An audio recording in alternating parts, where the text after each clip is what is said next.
Assalamu alaikum everyone, welcome back to my channel. We are studying model textbook of physics that is for first year of National Book Foundation, and today we are going to discuss the numerical problem of the third chapter that is known as translatory motion. So let's get started. So the first numerical we have which states that on the dry concrete a car can decelerate at the rate of 7 meter per second square. ये हमें deceleration given है, ठीक है. Whereas on the wet concrete they decelerate at 5 meter per second. दो हमें conditions given है, ठीक है. On a wet concrete day and a dry concrete day, compare the distance necessary to stop the car moving from 30 meter per second on a dry concrete and a wet concrete. हमें dry और wet दोनों के लिए distance find करना है. So let's get started.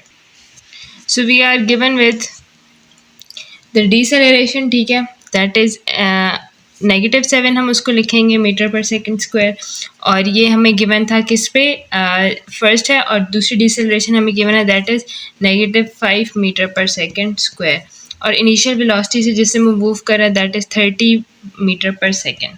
We have to find the distance, और v f हमारे पास ज़ीरो होगी क्योंकि वो स्टॉप कर जाएगी, ठीक है.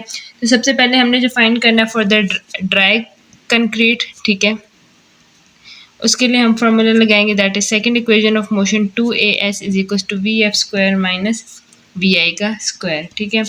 2 एक्सेलरेशन हम लोग लेंगे फॉर ड्राई कंक्रीट, ठीक है, दैट वाज -7. एस हमने फाइंड करना है, v f is 0 and v i is -30. -14 s is equal to -900. Negative negative cancel हो गया एंड एस की वैल्यू हमारे पास आ जाएगी 64.3 मीटर्स. अब हम फाइंड करेंगे for wet concrete.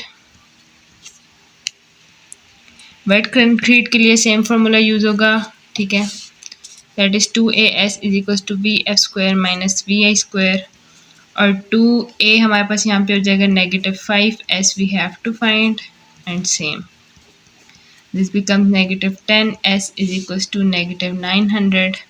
S is equals to 9 meters, 90 meters.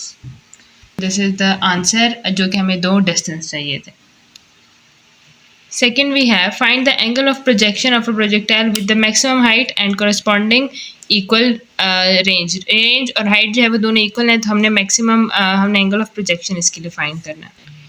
हमारे पास क्वेश्चन में कंडीशन क्या गिवन है कि रेंज और हाइट दोनों इक्वल हैं, तो हमने रेंज और हाइट का फॉर्मूला लिख लिया जो कि प्रोजेक्टाइल मोशन के लिए होता है. अब ये दोनों इक्वल होते हैं, ठीक है. G is equal to v naught square sine square theta by 2 g, ठीक है. वी नॉट स्क्वायर, अब हमारे पास रह गया है साइन स्क्वायर थीटा बाय 2, ठीक है. यहाँ पे ये स्क्वायर था, sign square theta by 2, and इधर रह गया हमारे पास साइन 2 थीटा. सही है. अब हमने क्या करना है, साइन 2 थीटा हमारे पास रह गया है, तो हमने ये बन जाएगा sign square theta by 2, and इसका फॉर्मूला होता है 2 साइन थीटा कॉस थीटा, ठीक है.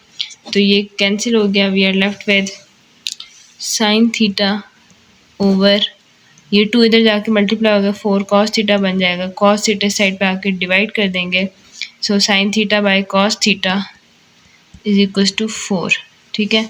अब sine theta by 4 cos theta tan theta की इक्वल होता है 4. हमने थीटा फाइंड करना है, टेन इनवर्स 4 करेंगे, so we get the value of theta that is 76 degree.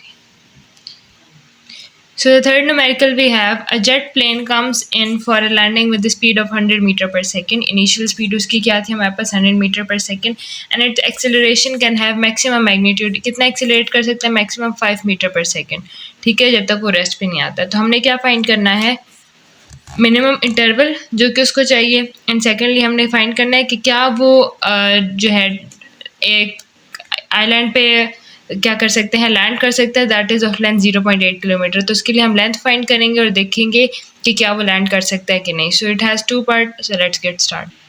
अब यहाँ पे गिवन हमें क्या था, इनिशियल वेलोसिटी गिवन थी 100 metre per second, acceleration was -5 क्योंकि उसने डिसेलरेट करना था, ठीक है, और फाइनल क्या वो रेस्ट पे आ जाएगा, तो फाइनल वेलोसिटी 0 हो जाएगी. हमने फाइंड क्या करना था, टाइम और डिस्टेंस. टाइम को फाइंड करने के लिए हम first equation of motion use कर रहे हैं, that is v f is equal to v i plus a t. यहाँ से हमने t की वैल्यू फाइंड करनी है, वैल्यूज पुट कर दी सब चीज़ की, and we get the value t as 20 seconds. तो टाइम ड्यूरेशन उसका कितना आ गया, 20 सेकेंड्स आ गया। सेकेंड हमने डिस्टेंस फाइंड करना था, जिसके लिए हम लोग यूज़ करेंगे second equation of motion that states that s is equal to v i t plus 1/2 AT square. अब यहाँ पे वी आई भी हमें गिवन था, टी भी हमने फाइंड कर लिया था, एंड ए की वैल्यू नेगेटिव हमने पुट की। इसको सॉल्व करने पे हमारे पास आ गया 2000, और इसको सॉल्व करने पे हमारे पास आ गया 1000। 2000 minus 1000 is 1000 metre which is further is equal to 1 kilometre. अब सेकंड पार्ट हमारे पास था कि 0.8 जो है किलोमीटर लॉन्ग एक रनवे है, क्या इस पे लैंड कर सकते हैं? तो हमारे पास मिनिमम डिस्टेंस क्या है, 1 किलोमीटर। तो हम इधर से लिख सकते हैं कि वो लैंड नहीं कर सकता क्योंकि 1 किलोमीटर इज ग्रेटर देन 0.8। तो 0.8 नहीं, हमें 1 किलोमीटर चाहिए in order to land, so it can not land on that island having the runway of length 0.8 kilometers. So the fourth we have a projectile is launched with the initial speed of 21.8 meter per second. ठीक है, हमें initial speed given है और theta given है, that is 35 degree. We have to determine three things of that projectile.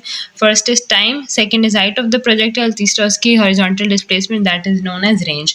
तो ये तीनों चीज़ें हमने find करना है. We have the formulas for three of them. So let's get started. So we were given with the initial velocity 21.8 और theta में given थे, ठीक है। और हमने पीछे पढ़ा था कि in order to find height of the flight, time of the flight and horizontal distance, हमें सिर्फ दो चीज़ों का पता होना ज़रूरी है, that is initial velocity and theta, ठीक है। तो हमें वो दोनों चीज़ें पता है। सिंपली सबसे पहले हमने flight time of flight find करना था, जिसका फॉर्मूला है 2vi sin थीटा बाई जी। जी हमारे पास क्या होता है 9.8 विच इज़ यूनिवर्सल कॉन्स्टेंट। यहाँ पर हमने इन सब की value put key, and upon solving it we get the value of time that is 2.55 second. Second we were given कि हमने फाइंड करना है हाइट, ठीक है। हाइट का फॉर्मूला होता है v0 square sine square theta by 2g, ठीक है। vi भी हमें पता है दैट इज 21.8, इसका square sine square of theta 35 degree and 2 into g that is 9.8। इसको सारा सॉल्व करने पे we get the value 7.99 metre, that is the height of the projectile जो कि उसने कवर करनी है, ठीक है। Third we have the range of the projectile. Range of the projectile का क्या मतलब है, मैक्सिमम हॉरिजॉन्टल डिस्टेंस जो इसने कवर किया होता है, उसका फॉर्मूला है हमारे पास v naught square sine 2 theta by g, ठीक है। वी नॉट स्क्वायर 21.8 का स्क्वायर हो गया, साइन 2 थीटा की हमारे पास 35 डिग्री डिवाइड बाई 9.8, इसको सॉल्व करने पे हमारे पास वैल्यू आ जाती है 45.6 metre. This is the maximum distance जो कि वो प्रोजेक्टाइल कवर करेगा, ठीक है। So that's it for today video. If you like the video, like, share and subscribe, and see you in the next lecture. We'll complete the whole exercise.